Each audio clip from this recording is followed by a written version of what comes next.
Tiene una importancia capital diferenciar la cantidad de articulaciones que están realmente inflamadas y por supuesto la localización. Cuando es una sola se llama monoartritis, cuando es cuatro o menos articulaciones las que se han afectado, entonces es una oligoartritis, y más de cuatro, entonces una poliartritis. Esto también va a tener diferencias respecto a los sexos. Ahora nos vamos a centrar principalmente en el varón.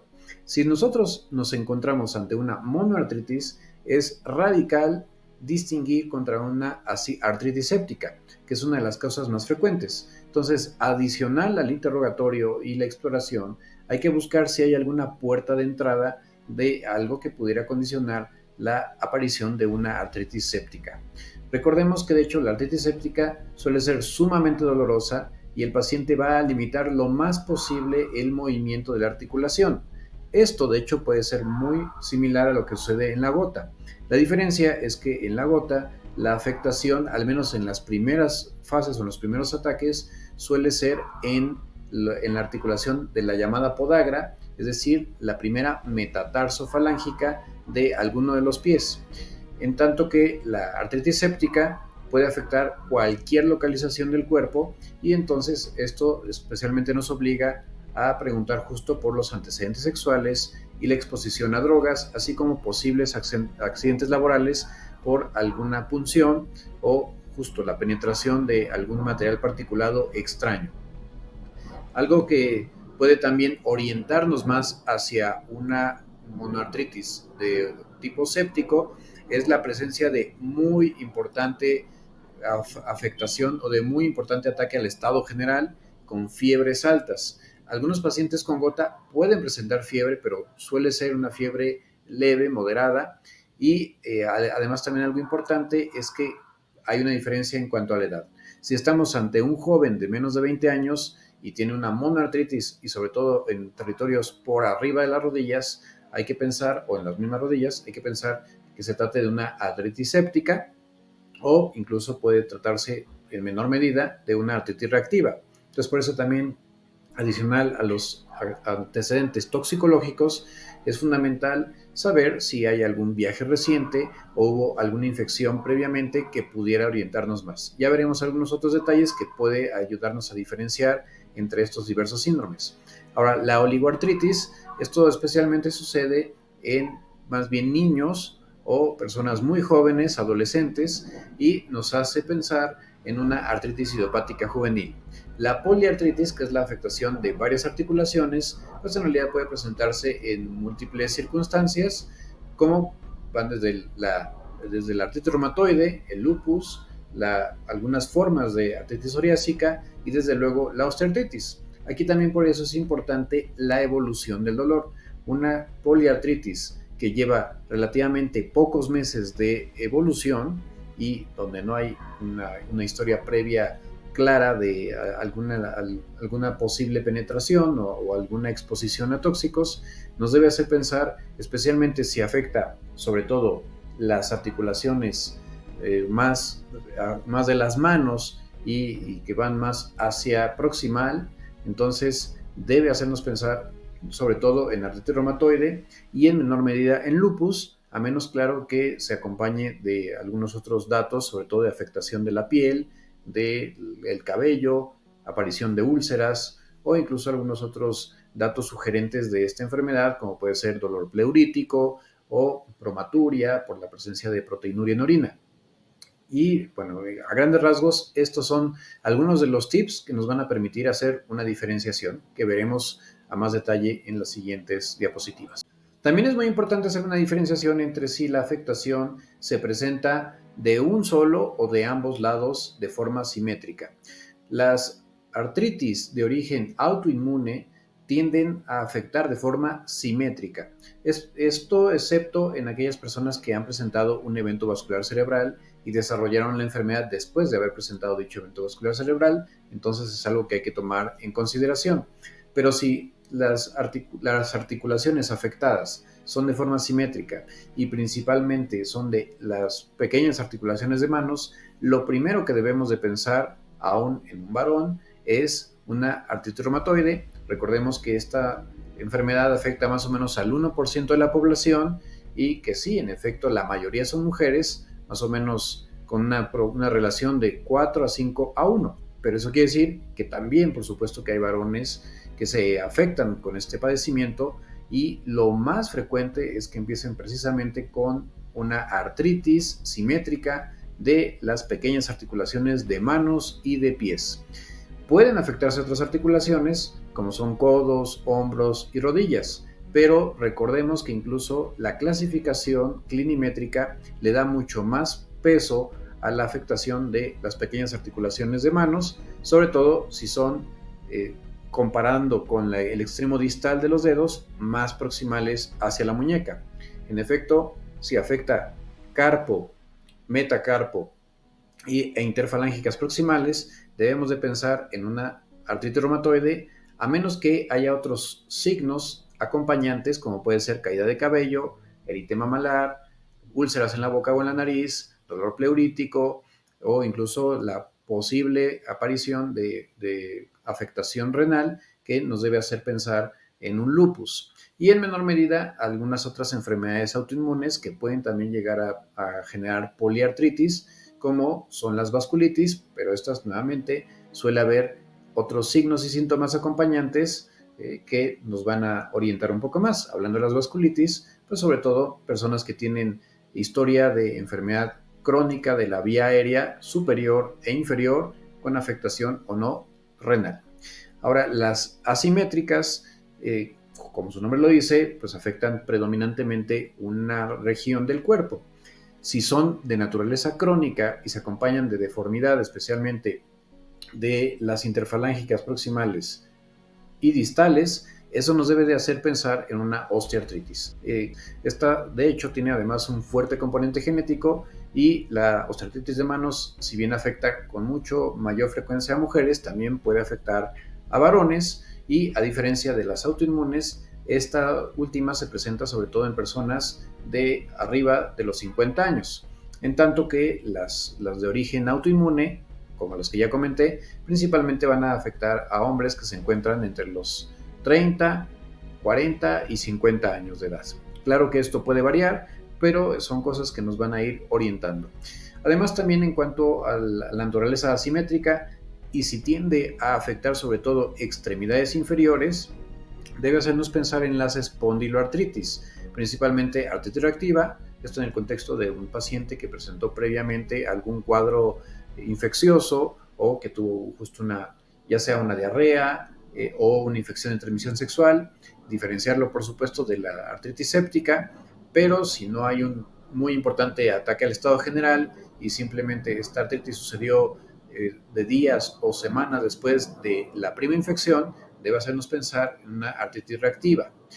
Esto sobre todo si se acompaña de entesitis, que ya veremos más detalles de eso adelante, pero también en este contexto hay que pensar en artritis psoriásica y espondiloartritis de predominio periférico, que también incluye la espondilitis anquilosante en sus fases más tempranas, en aquellas personas que pueden llegar a tener afectación de rodillas, tobillos o pequeñas articulaciones de los pies, que habitualmente son asimétricas. Lo primero que debemos de pensar ante un cuadro de monoartritis aguda en un varón de mediana edad, es decir, arriba de los 30 años, y que tiene historia de familiares con gota, porque al menos 40-50% tienen esta historia, entonces lo primero que debemos de sospechar es una artritis gotosa aguda o un ataque agudo de gota. Y algo que es muy importante recordar es que esta tiene una prevalencia en los países occidentales del 3 al 6%. De hecho, es la monoartritis más frecuente y una de las enfermedades articulares y reumáticas más comunes. Y esto especialmente debemos de sospecharlo en aquellos que, además de lo que ya mencioné, tienen un síndrome metabólico, o sea, obesidad, hipertensión, dislipidemia, y especialmente después de haber tenido una transgresión dietética. Algo muy típico es que los pacientes refieren que comieron copiosamente, sobre todo una dieta rica en purinas. Sabemos que la cerveza, los mariscos, las vísceras de animales, la carne roja, en ese orden, son las que mayor pueden contribuir a la carga de purinas y finalmente precipitar el ataque agudo de gota. Otras causas que pueden llegarlo a desencadenar son algún traumatismo. Y hay que recordar que existen diversas formas de manifestarse de la gota. Una justamente es la artritis gotosa aguda o el ataque agudo de gota. Otra es la gota intercrítica, que son personas que ya han tenido más de un episodio de gota, pero actualmente no tienen tofos. La gota tofácea, en la que ya de hecho podemos ver lesiones tan destructivas como las que se pueden aquí observar en estas imágenes, muy dramáticas, y de personas que evidentemente pues, no les interesó tratarse nunca, o bien que tienen desórdenes genéticos importantes. Aunque la hiperuricemia asintomática no se considera propiamente una artritis, está dentro del espectro de las posibles manifestaciones de este grupo de enfermedades. La hiperuricemia no debe de tratarse a menos que haya historia de gota o afectación renal, porque recordemos que otra de sus manifestaciones que justamente contribuyen a hacer el diagnóstico es la historia de presentar litos renales con cristales de urato monosódico. Así que, recapitulando, un varón de 30 o más años, y especialmente conforme más pasa la edad, mayor posibilidad, con historia de una comilona o de un traumatismo que desarrolla especialmente podagra, que es el cuadro más característico, debe siempre hacernos sospechar en gota, pero si existe una duda razonable, es fundamental hacer una punción y una centesis de una artrocentesis para estudiar los cristales de urato monosódico, sobre todo si hubo traumatismo o se encuentra alguna lesión sugestiva de una puerta de entrada. En un varón joven o en aquellas personas que tengan historia de traumatismo reciente o que se haya hecho algún procedimiento articular o incluso que sean usuarios de drogas intravenosas, aunque únicamente se afecte una articulación, siempre hay que descartar una artritis que sea séptica, y eso es una urgencia médica y quirúrgica. Así que directamente a referencia a trauma y ortopedia. Pero si estamos hablando de un varón de más de 70 años, especialmente después de los 85 años, que tiene un ataque repentino de dolor con inflamación articular que sobre todo afecta la rodilla, y esto suele ser monoarticular, entonces hay que pensar en pseudogota, es decir, por cristales de hidroxiapatita o cristales de pirofosfato cálcico hidratado. Esto también de historia suelen tener ya sea una hipercalciuria, litiasis renal secundaria a la formación de litos por justo de origen de calcio, o bien personas que tienen algún síndrome de leche de alcalinos o alguna enfermedad metabólica endocrinológica que pues eso lleve a un desorden de la producción y del mantenimiento del calcio, por ejemplo, el hiperparatiroidismo o una insuficiencia renal crónica. Si nos encontramos ante un varón que tiene unas cuantas semanas o incluso unos pocos meses con un dolor articular, con artritis franca, poliarticular, simétrica, y que se ha empezado a notar una cierta desviación de los dedos, quiere decir que ya estamos llegando muy tarde ante una artritis reumatoide, que si no se trata, como bien sabemos, puede ser sumamente destructiva y deformante. Esto hay que especialmente pensarlo si no se acompaña de algún otro dato de afectación de otras regiones del cuerpo, pero no son excluyentes si es que se suscitaran. Por ejemplo, algunos órganos que puede llegar a afectar la artritis reumatoide, aunque rarísima vez en una fase temprana, son los ojos. Incluso puede asociarse ya sea a sequedad de ojos o hasta inflamación con epiescleritis o escleritis, y en menor medida otro tipo de afectaciones oculares como la queratitis ulcerativa periférica. Esas suelen más bien aparecer en aquellos que, adicional a la artritis reumatoide, son muy agresivas y se acompañan de vasculitis, pero ahora no discutiremos ese tema. En general, aunque los nódulos reumatoides se consideran muy característicos de la enfermedad, son muy raros de encontrar. Menos del 30% de los pacientes los presentan y posiblemente aún menos en el caso de los varones. Por otro lado, si nos enfrentamos ante una artritis poliarticular que tiene como historia previo a la artritis fenómeno de Raynaud o bien manifestaciones en piel y faneras como son eritema o la aparición de zonas de alopecia o caída profusa del cabello, síntomas generales, la presencia de adenopatías o datos de afectación de otros órganos. Entonces hay que pensar principalmente en un lupus, pero recordemos que algunos otros, como la esclerosis sistémica en fases muy tempranas, pueden generar dactilitis. Entonces, ¿cómo diferenciar una artritis de una dactilitis? En la dactilitis hay un engrosamiento difuso de todos los dedos.